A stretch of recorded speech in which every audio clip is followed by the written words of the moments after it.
Choosing the right sports betting platform can be tricky, as most mobile sports betting apps come with limited betting options and customization, delayed cash out and withdrawal times, and tedious customer support, and no true loyalty program with continuous rewards even after signing up. All of this leads to a frustrating, one-sided experience. So, how do you find the one which suits you best? Introducing Zensports. It combines the best of both worlds, a traditional sports book and a cutting-edge peer-to-peer marketplace.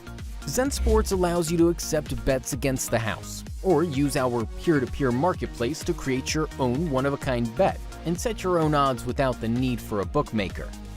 At Zensports, you get more betting options and a cashback rewards through our unique welcome bonus, continuous loyalty program every month, and referral rewards delivered directly into your account. So what are you waiting for? Download the Zensports app today at zensports.com.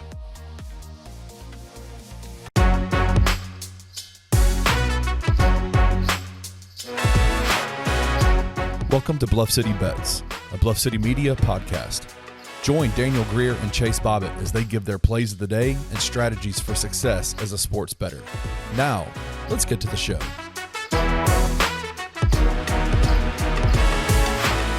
Yo, what's up, and welcome back to another episode of Bluff City Bets. I am your host, Daniel Greer, and today, as always, I'm here to make you just a teeny tiny bit smarter, but make your cash go a lot farther. Here at Bluff City Bets, here on the Bluff City Media Network, make sure you tune in each and every week. If you missed the show, the DFS show that Mark is doing, you're missing out. Listen, I caught a stray. I don't know how, but I caught a stray on that show because I beat him. That's just plain and simple. But you know what else is happening is we're beating you. One, you're not playing probably. Two, we have controlled the top spot each and every week, and we're going to continue to because you're not smarter than us. Well, you might be, but you haven't proven it just yet. But we're going to make sure we tune in each and every Sunday to play you, the fans, there on FanDuel. So all you have to do is join in. We're going to make sure we put out each and every week the link. Just follow us over at Bluff City Bets. Very simple. But make sure you join us and make sure you play us because you're not going to beat the bettors. That's just plain and simple. Today, I have a great show for you. We're bringing back tackles and assists. I hit that last week. Played really well at that. And if you missed out last night, I played two guys for the Bears that both cashed on the last series. And also what I had on that, because I was playing both of them, I figured if one hit, they would both hit. I went ahead and parlayed those. And you know what? Straight cash, homie. It was nice. We cashed with that. After that, we're going to get into our kickers. It's going to be our kicker bonanza. I am trying to focus in on kickers, tackles, and assists because I feel like I have an edge. I'm doing the research for you, for me, but for you. And so make sure you tune in each and every week just for that. And if you're not joining the Discord, you're missing out because I'm giving more than just what we're giving on the show. The last thing I'm going to do is give you 3 plays. I'll give you 1 college football play, 1 receiver play, 1 running back play. That's 3 different plays. There's much more in the Discord, so make sure you tune in there. But before we get to our show, let's tell you a little bit about our friends over at Zensports. Go ahead and sign up now using the code BLUFFC. Very easy. Just like Bluff City Media, Bluff City Bets, BLUFFC, BLUFFC. What you can do is you can get 5% cash back for everything that you're spending there in the first 15 days. All that is just giving you a little bit of back for trying them out. And then you're going to be just hooked because it is one of the best sports books there is. And then every first of the month, you can get up to 3% cash back just by using their book. Plain and simple. I'm going to bet, why not use their book? And the last thing is you can be a friend and tell a friend, and you can get up to 5% cash back for the first 6 months just by being a friend, sharing your link with them. But go ahead and sign up now and use the code BLUFFC. I promise you, you're not going to want to regret it. All right, here we go. Let's get into the show that is today, and it's going to be a fun one. I have something at the very end you're not going to want to miss. Okay. And so I'm just warning you, if you miss the very end of the show, that's on you, not on me. I've told you right off the bat. All right. So I have plenty of research this week. Last week, kind of got tongue tied, forgot who was playing who. But this week, I got all my papers. I'm ready to go. All right. So let's go ahead and give you my tackles and assists this week. And it's going to be three guys that don't have any kind of odds or numbers out for. So I'm going to give them to you. I'm going to kind of explain why. All right. So the first one is the tackles and assists combo leader of the NFL, and that is Zaire Franklin. He leads the league with 57. All right. He has a matchup this week. 63.5 is the average tackles and assists allowed. I would imagine that number that they're going to give is going to be closer to, I would say it's probably 9.5. If you see a 10.5, that's okay. I still think he gets there for the simple fact that he hasn't had less than 12 all year. And he's going against a team that is going to be run heavy in the Tennessee Titans. And so I would expect him being the linebacker, their main captain, their middle guy, the dude that is in every single tackle. He averages, looks like around 5 assists. So if you think that number is too bloated whenever it comes out, look at assist, because anything I'd say 4, definitely 4 or more, 5 or more, 5 assists, I would definitely hit. More than that, 6+. I'm not hitting on 6+ assist. But in general, he's had 7 tackles in his last game against the Rams, and then he's had 8, 10, and 11. And so he's pretty consistent. But if you look at all those numbers, that's why he's getting up to 12, 15, 13, 17. So he's good for, I would say, 100%, 10+ tackles and assists. Guarantee that. Okay. That's where I feel confident. After that, if you think it's too much, depending on what the matchup is against this Titans team, I really like him to dominate. And so once that comes out, don't be so quick to jump on it unless it's low odds with a 10 or less, right? So make sure you kind of stay patient, because the odds will fluctuate on those. The next guy is Foye Oluokun. Okay, and that is going to be one of the best matchups of the day, but not the best matchup. This is going to be out in England, and that's going to be versus the Bills. And so he has been dynamite. He had probably one of the worst, I guess, last week, and that's because he played Atlanta. Atlanta is not a very good tackles and assist team. They don't control the ball enough, and that is one of the biggest things that I look at when I'm looking at exactly what these teams are all about. If they actually can control the time of possession. In Atlanta, they control the time of possession 48% of the time. That's not good, right? But then if you go to this matchup when they're going against Buffalo, Buffalo controls it 57% of the time. And if you're wondering, what does Jacksonville do? Well, Jacksonville isn't bad either. They actually control it 52% of the time. So there's not much of a difference, but what you're going to do is right in the very beginning, I would imagine that Buffalo's going to want to control the tempo. They're going to want to control the game. And so with that being said, you're probably going to benefit more, and they're probably going to stay closer to their number. I trust them controlling the ball with Josh Allen more than I do with Jacksonville with Lawrence. And so I would expect them to stay kind of in control of the time of possession. And with that being said, you're on the defensive side of the ball with Foye. But I would imagine his is going to be 9.5, over 9.5. Last game, he had 9, which was his lowest outing all season. He's had a 10, 13, and 14. But also with him, he does have a lot of assists. Last week, he did not have, but he had 1 assist the entire game. So if you're looking at him, he's had 8 tackles in every game but 1, and he had 6 in that game against Kansas City. They're more of a spread type, team. I would expect that Josh Allen's going to keep spreading the ball as well, but they do run it too.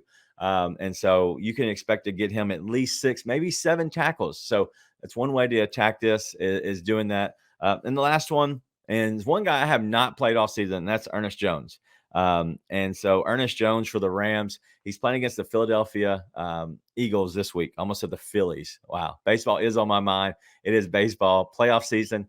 And I swear on my life, I'm done playing any gambling, any betting around MLB baseball pisses me off. I don't know if you missed it, and I'm not going to get off on this rant, but Barrios last week, in the wild card game for Toronto was pulled just 3 innings in, 5 strikeouts, just 44 pitches, and they pulled him. And all I needed was, honestly, 5 more outs, and I was golden. Whatever. All right, back to where I was. Ernest Jones for the Rams. He's going against the Eagles, who have a 79.3 average on tackles and assists allowed. And the reason is they control the ball, 56.51%. And so I like that because they are controlling it, but also they're not going to go super deep a lot. Okay. They're going to control the game. They're going to dink and dunk you down, take the top off every now and then. But for the most part, they're going to dink and dunk you the most way. And they're going to actually move the ball, control the ball, and be efficient with it. And because of that, that's why I like this with Ernest Jones. He's had 9 or 10 a combo of tackles and assists each and every game. And so he's had a 9, a 10, a 9, and 10. So I'm guessing this week we're going to go for a 9. So play over 8.5. But he's had pretty 5, 5, 6, and 2 assists, and then 4, 4, 5, and 7 tackles. And so he's pretty consistent across the board. I like him, especially in this matchup. It's an up matchup. Even against the Indianapolis Colts, Bengals, who are not good at this at all. They have a 56.8, and he still hit his number. Ernest Jones with the Rams, I like him against Philadelphia as they continue to keep controlling the ball. All right, let's go to the kickers, baby. I can't wait. All right, kickers is my thing, okay? Kickers has been my thing for the last 2 years. I have a whole spreadsheet for it. I love kicking early in the season, okay? We're not going to be playing kickers late into the season because eventually everything catches up, all the numbers of the time of possession. Then you're talking about red zone percentages. You're talking about kickers being hurt, what teams have to play for, what are they trying to do? There's so much that comes in, but the very early part of the season, these teams don't really understand each other as well, and so they're trying to get the points when possible. Also, these coaches are fairly predictable. Some go for the field goal because it's there, and some, shy away from it because they feel like they have a really good offense. And so I kind of understand that. And so with the kickers, I'm going to look at flow of game, because if you're looking at some of these guys, what can happen is these teams will actually get out and run away from them, such as it was last week in Indianapolis.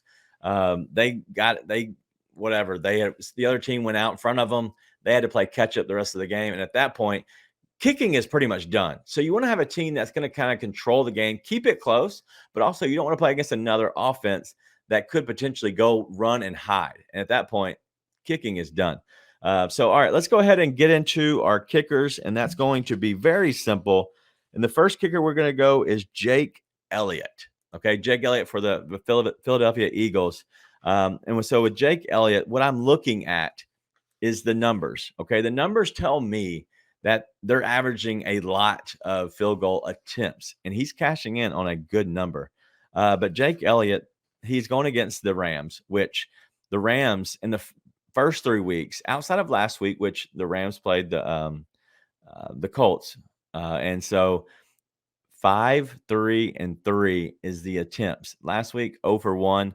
When you miss your first field goal, more than likely you're not going to go back to you, and the game kind of got out of whack. And so with the Rams taking off as much as they did, Indianapolis playing catch up. But if you look on the other side in Jake Elliott, he's went 4 of 4, 3 of 3, 2 of 3, 4 of 4. I like this. It's very easy for me, very simple.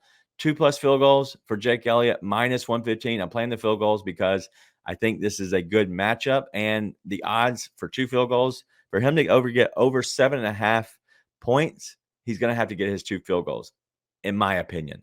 And so I'm going to go ahead and play the 2+ field goals, minus 115 for Jake Elliott. And if you want to know some red zone stuff, let's go ahead and look at Philadelphia. They have one of the worst red zone percentages in scoring touchdowns. Okay. And I know sometimes these don't matter, but I think this one matters. 46.15% in the red zone. That makes me believe they can't put the ball in, and they're getting stopped. Okay. And they're going against a team with the Rams that give up 70% in red zone. Okay. So they pretty much open the door for you. So that doesn't work in our favor. But also, I also think that Philadelphia doesn't get into the red zone as much. And so maybe if you're still out the 21 plus yards, you're not in the red zone. So that doesn't matter for that stat. So I'm hoping they get to the red zone enough. Philly can just, the Rams get a couple stops. We go ahead and cash in for our field goals. I think the Rams can keep it close enough to make sure that we keep cashing with Jake Elliott. All right. The next one that I have is going to be Matt Prater for Arizona. Arizona has a 60% red zone. And so I like them. That's not a huge number with 60%, but also that whoever they're playing, I now have just forgot, Cincinnati has a 53.33% in red zone that they're allowing. And so with that being said, all we need is 2+ field goals.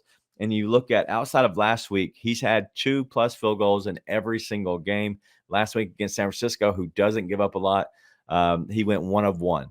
Okay. And Cincinnati has given up, they have given up 2 field goals made in every single game this season. Matt Prater, I think this is an easy cash. I'm going to go, it's a plus money at plus 114. So we like Matt Prater and we for the Arizona Cardinals, and then we like Jake Elliott for the Eagles.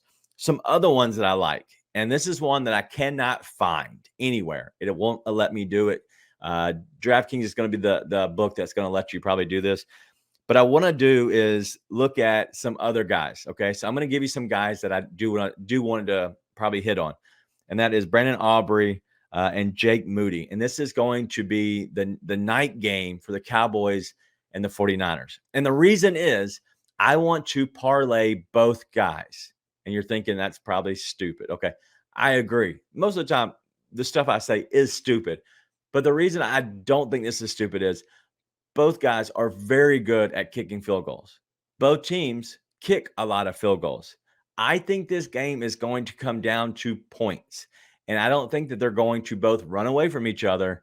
And I think that they're always going to really cherish getting those 3 points because they can't cash in like they want to. I think this is going to be a tough game, but I think both offenses are good enough to get close within the 35 and in yardage.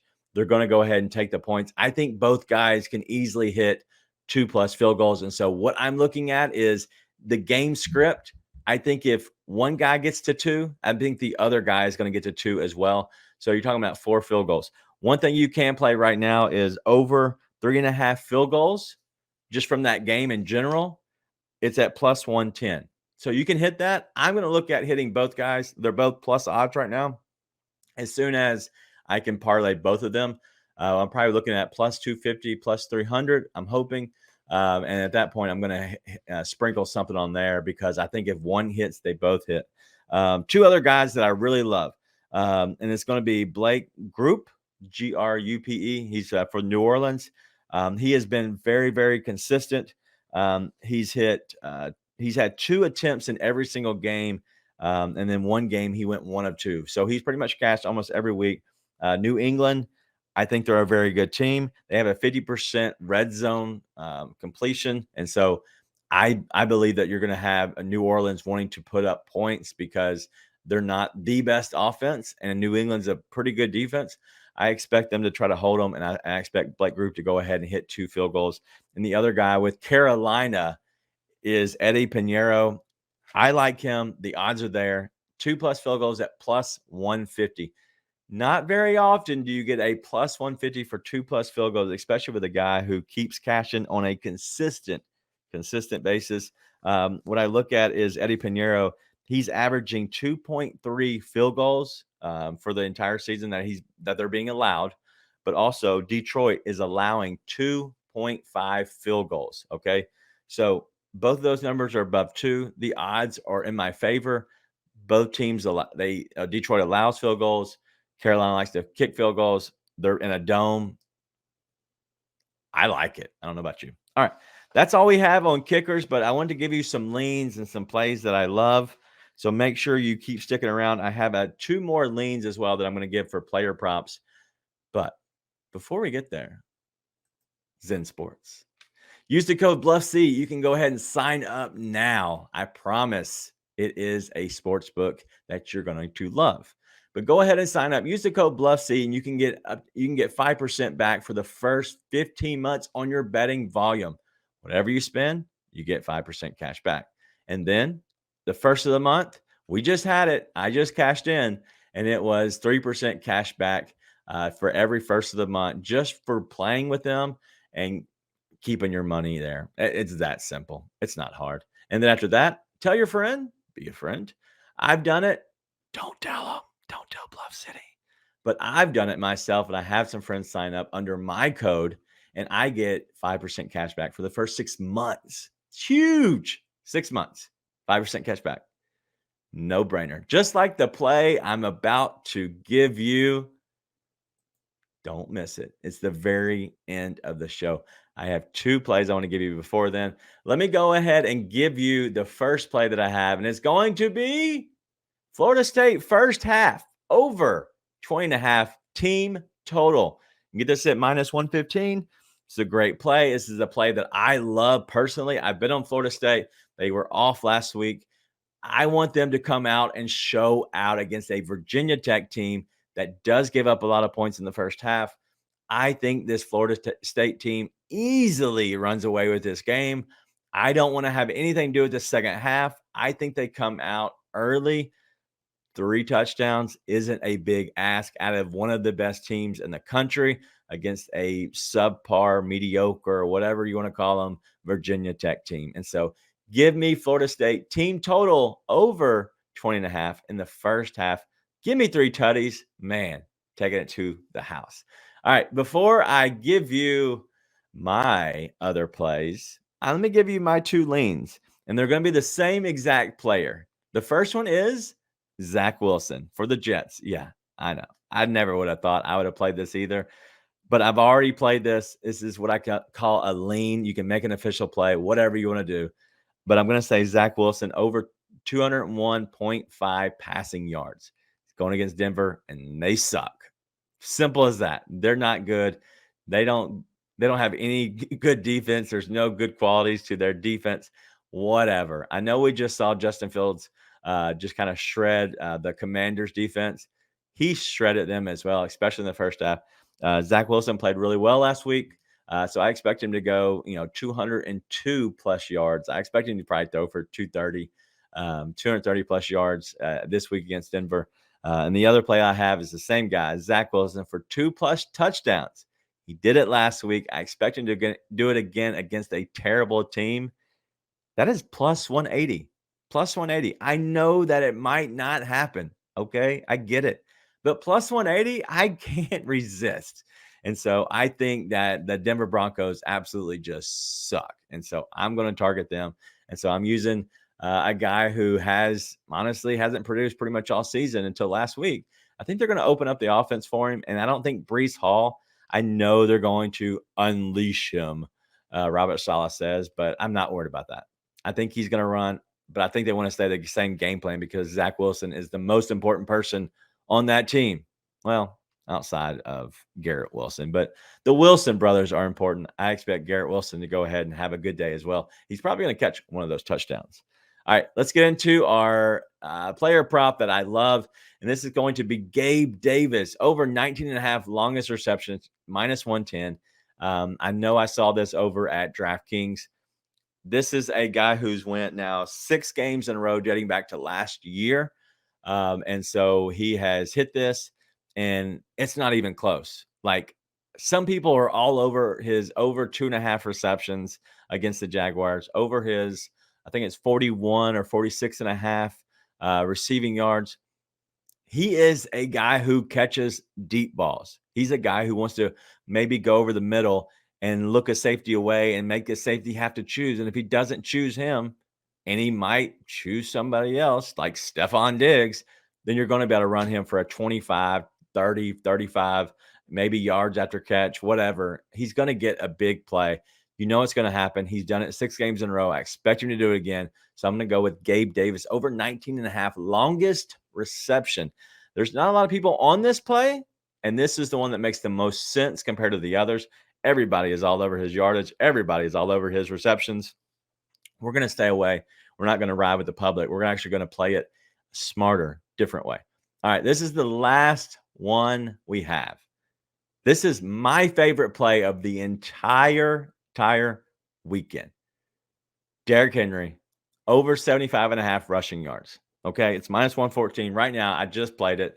It's over on FanDuel. Okay, well, I do love this play, and let me tell you why.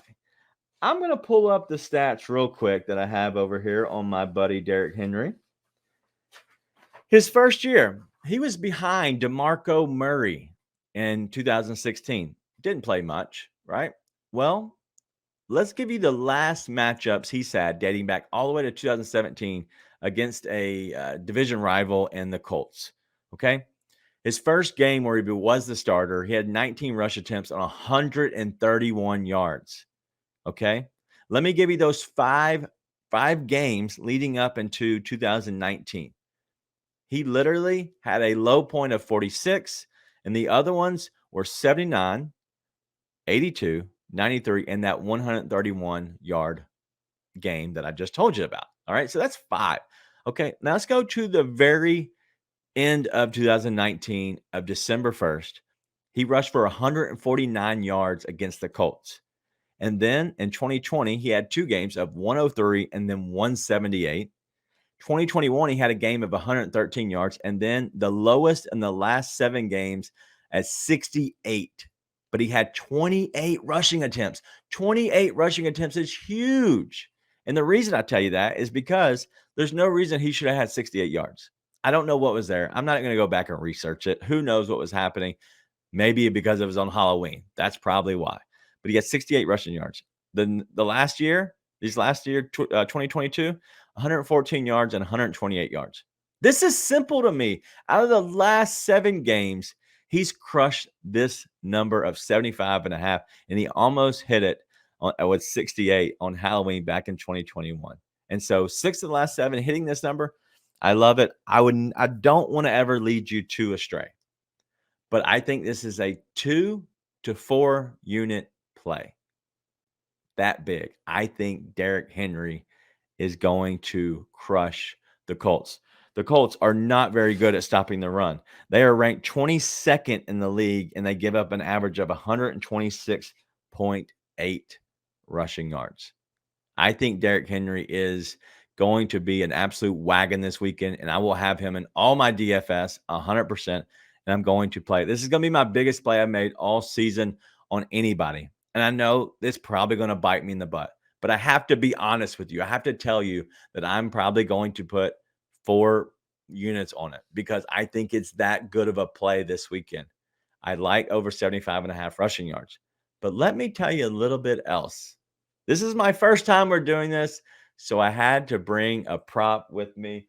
And we're going with the ladder, baby. We're going with the Derrick Henry ladder. Okay. So I know how I just told you that we are going to go crazy.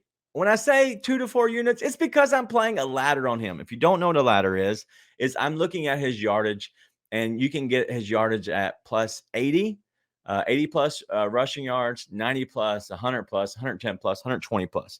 And so if you're looking at those, you can kind of figure out I'm going to play all the way up to 120 plus rushing yards for the simple fact I just gave you the numbers. Like, it's not hard. If you look at these numbers, he's hit 6 of the last 7 with 80, 6 of the last 7 with 90, 6 of the last 7 games against the Colts, he's hit for 100, 5 of the last 7, 110, and 3 of the last 7, 120. I think they need him more now than ever, and I think they're playing in a dome. The model shows 127 rushing yards. I'm going to trust the model. I'm going to trust my eyes. I'm going to trust myself, and I'm going to ladder this up. Let me tell you the odds, and this is what I'm doing is I'm going to split about 1.5 units between the ladder, and I'm probably going to play roughly 2 units on his over 75.5. That's just me. That's what I'm doing. You do what you want, okay? But I'm all in and on this play, and I believe in it. All right, so if you want to go to his rushing yards over at DraftKings, they have the best odds. If you go up to 80, you're pretty much playing even money up, plus 100. And then at 90, plus 150, 100, plus 220. He's done it 6 of the last 7 for 100 plus 220. 110 plus 320, 120 plus 450. I'm going to spread out my unit and a half that I'm going to put on the ladder, but the ladder is the way to go. I'm telling you, I don't love Derrick Henry often.